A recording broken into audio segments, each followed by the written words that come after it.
talking all about educational and volunteer opportunities here at the Abilene Zoo. Well, here is an animal that's used in educational classes.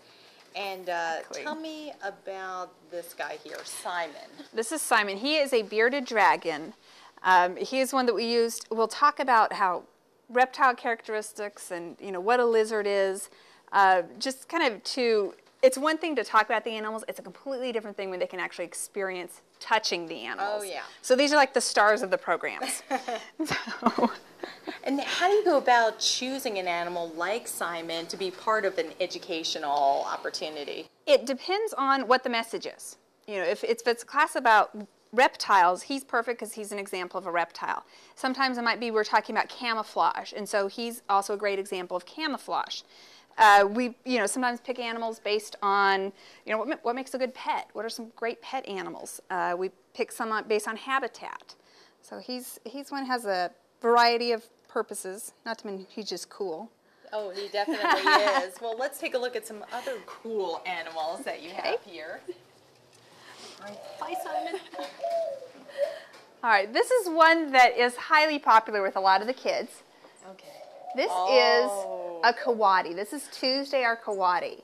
She is excellent when we talk about rainforest animals, actually Texas animals too, and then also an example of a mammal.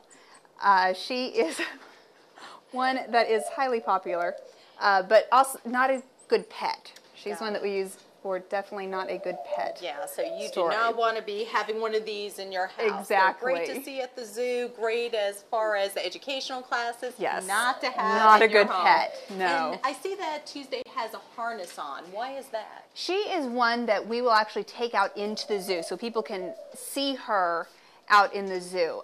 She is harness trained. That's about it. And so she goes out on walks. So that's part of her training is being on a leash. Great. And let's take a look at another educational animal here. All right. Over here we have our collection of snakes. Snakes are excellent because they are a great representative of reptiles, but then it's also one of those creepy, crawly things that kids just love. And so we have a wide variety of snakes that I can pull out for different classes. And I have turtles that it's just for the kids to experience the animals. And why do you think it's important for them to actually be able to, in some cases, touch and feel the animals?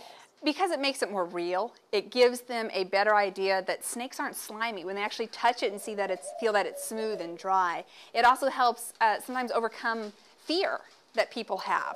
A lot of times they're fearful because they don't know about the animal.